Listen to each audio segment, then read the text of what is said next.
2 numéros du dessous des cartes vont être consacrés au Brésil, ce pays majeur du continent sud-américain. Le Brésil est la première puissance économique d'Amérique du Sud. Ce pays est dirigé depuis 2003 maintenant par un président de gauche, Luiz Inácio Lula da Silva, on l'appelle Lula. Eh bien, parlons-en en détail, car 2005, c'est l'année du Brésil en France. En superficie, le Brésil est le 5e État au monde et le plus grand État d'Amérique latine, avec 8,5 millions de kilomètres carrés, ce qui fait à peu près 4000 km par 4000 km. Cette immensité apparaît d'ailleurs très bien quand on superpose à la même échelle une carte du Brésil et une carte de l'Europe. Regardons déjà le drapeau du pays. C'est un peu la carte de visite, le résumé du pays en couleur. Le fond vert symbolise la forêt amazonienne qui couvre près de 40% du pays. Le bois, longtemps première ressource du pays, lui a donné même son nom. Le bois de braise, utilisé pour la teinture, se dit pau-brasil en portugais, qui est la langue nationale. Le deuxième élément du drapeau, c'est ce losange jaune. Il représente un diamant qui symbolise les richesses minières découvertes puis exploitées à partir du XVIe siècle dans le centre du pays, puis en Amazonie. Ces richesses naturelles ont été gagnées par la conquête du territoire, partant historiquement de la côte, qui est le lien avec l'Europe colonisatrice, et allant vers l'intérieur, c'est-à-dire le vide, c'est-à-dire la forêt à conquérir.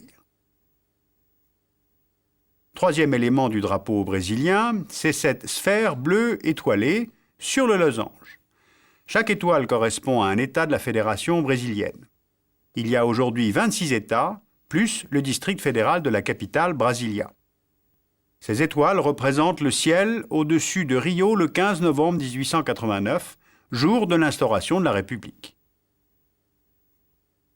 On repère même la constellation de la Croix du Sud, symbole de la civilisation chrétienne si influente dans ce pays. En nombre de fidèles, le Brésil est le premier pays catholique au monde. Et puis enfin, au centre du drapeau, on trouve la devise nationale, Ordre et progrès, tirée du positivisme, c'est-à-dire l'école du philosophe français Auguste Comte.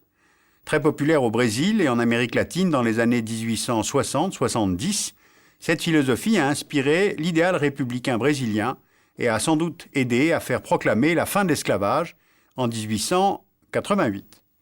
Il ne faut pas oublier qu'en 3 siècles de colonisation portugaise, près de 2,5 millions d'Africains ont été importés comme esclaves au Brésil pour servir de main-d'œuvre gratuite sur les plantations de sucre et de café. Donc en résumé, voici le premier pays catholique au monde, une république fédérale, au gigantesque territoire, avec des forêts en dessus et des richesses minières en dessous. Le potentiel donc est énorme, et pourtant le pays connaît 3 grands déséquilibres. Alors le premier, c'est une question d'aménagement du territoire. Le pays compte 178 millions d'habitants, mais ces Brésiliens vivent à 80% dans les villes, et surtout celles de la frange littorale, à Rio, Sao Paulo, Recife, Salvador, Porto Alegre. Et le pays a beau construire de façon volontariste des villes à l'intérieur, comme Belo Horizonte en 1897, Johanna en 1937, ou Brasilia, la capitale, en 1960, eh bien, cet aménagement atténue très peu la concentration de la population sur le littoral. Le deuxième déséquilibre est économique. Historiquement, le développement du Brésil s'est fait région par région, presque produit par produit. Aujourd'hui, le territoire brésilien est découpé en 5 espaces principaux. Il y a d'abord le nord-est. C'est la première région du Brésil à avoir été mise en valeur par les colons portugais. Le nord-est reste aujourd'hui dominé par les fazendas, ces grandes plantations de canne à sucre, de cacao ou de coton. Et 1% des propriétaires détiennent 45% des terres dans cette région. Les rares investissements industriels se sont concentrés sur la côte, à Salvador, Recife, Fortaleza, et cela n'a pas suffi à réduire le sous-développement de la région. Le président brésilien, Lula, qui a été élu en 2003, a donc promis de régler cette question agraire en donnant des terres à 400 000 familles en 4 ans. En 2003, la distribution de terres n'a concerné que 36 000 familles, ce qui semble évidemment trop lent pour les 100 terres. Les habitants du Nord-Est partent donc souvent chercher du travail dans le Sud-Est et viennent ainsi grossir les favelas de Rio ou de Sao Paulo. C'est là le véritable pôle d'attraction du pays. Le Sud-Est est l'une des principales régions agricoles, le cœur économique du Brésil. La région s'est développée à partir du XIXe siècle grâce au café. Depuis, il y a eu diversification dans le sucre, le soja, le jus d'orange. Et aujourd'hui, le Brésil est le premier producteur au monde de café, mais aussi de sucre et d'agrumes.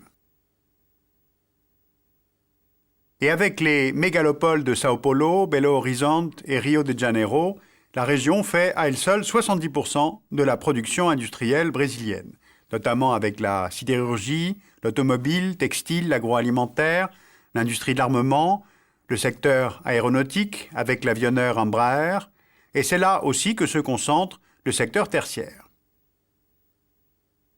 Dans la continuité du Sud-Est, il y a la région Sud, qui est la deuxième grande région économique du Brésil, avec entre autres l'hydroélectricité, grâce notamment au barrage d'Itaipu, le plus grand barrage hydroélectrique au monde.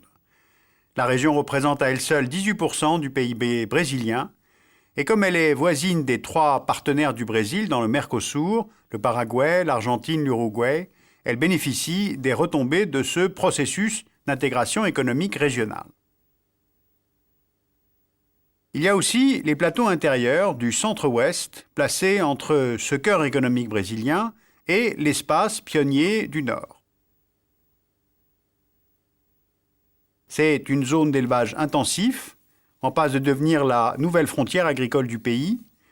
La culture du soja dans l'état du Mato Grosso couvre aujourd'hui 5 millions d'hectares. Le Brésil est le deuxième producteur au monde de soja. Et puis enfin, il y a la nouvelle zone pionnière du Nord, qui est le domaine de la forêt amazonienne. L'Amazonie est devenue un front pionnier depuis les années 70. Sa mise en valeur a commencé par l'ouverture de routes pour l'exploitation de la forêt, puis celle des ressources minières. Le gisement de fer de la Serra des Carajás renfermerait 18 milliards de tonnes de minerais, soit environ 4 siècles d'exploitation. Et puis l'urbanisation se développe. Manaus compte aujourd'hui plus d'1,5 million d'habitants. Et en fait, l'idée très inscrite dans la culture des dirigeants brésiliens, c'était d'utiliser cet espace libre, ou en tout cas perçu comme vide, pour résoudre la question agraire en incitant la main-d'œuvre pauvre du Nord-Est à s'installer en Amazonie. Mais avec l'intensification de l'exploitation du bois, cela a provoqué des gaspillages énormes, la destruction partielle de cette forêt, donc l'habitat des tribus indiennes, en bafouant les lois brésiliennes qui cherchent à les protéger.